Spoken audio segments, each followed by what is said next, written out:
بسم اللہ الرحمن الرحیم۔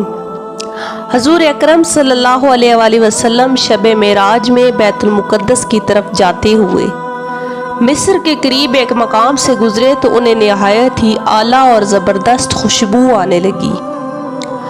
آپ صلی اللہ علیہ وآلہ وسلم نے جبرائیل علیہ السلام سے پوچھا کہ یہ خوشبو کیسی ہے؟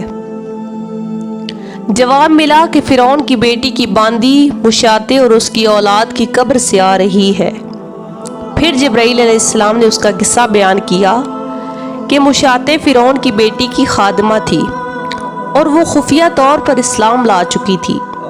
ایک دن فرعون کی لڑکی کی کنگھی کرتے ہوئے اس کے ہاتھ سے اتفاقاً کنگھی گر پڑی اور وہ اٹھانے لگی تو اس کی زبان سے بے ساختہ بسم اللہ نکل گیا۔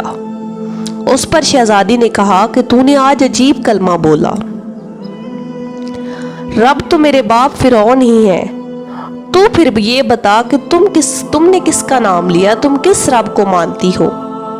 اس پر اس نے جواب دیا کہ فرعون رب نہیں ہے، رب وہ اللہ ہے جو مجھے اور تجھے اور خود فرعون کو روزی دیتا ہے۔ شہزادی نے کہا اچھا تو میرے باپ کے سوا کسی اور کو اپنا رب مانتی ہے؟ اس نے جواب دیا ہاں میرا، تیرا اور تیرے باپ کا رب اللہ تعالیٰ ہے۔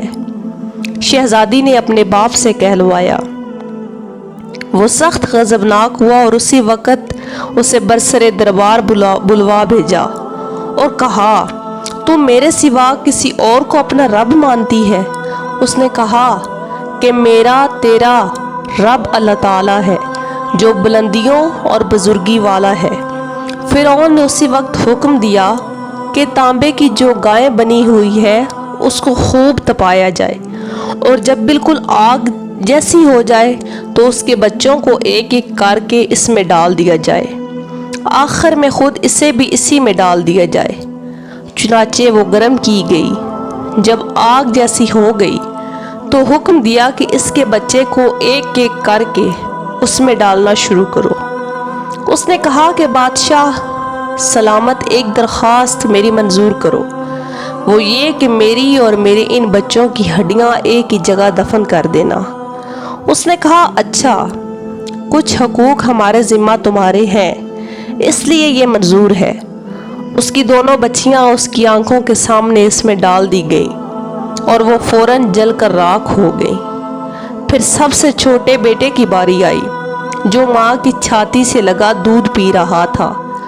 فرعون کے سپاہیوں نے اسے گھسیٹا تو اس نیک بندی کی آنکھوں کے تلے اندھیرا چھا گیا۔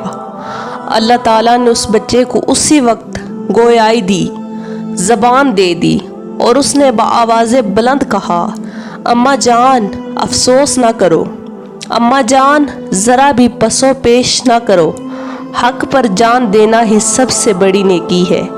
چنانچہ انہیں صبر آ گیا، اس بچے کو بھی آگ میں ڈال دیا گیا اور آخر میں اس کی ماں کو بھی اسی آگ میں جلا کر مار دیا گیا۔ یہ خوشبو کی مہکیں اسی کے جنتی محل سے آ رہی ہیں۔ سبحان اللہ۔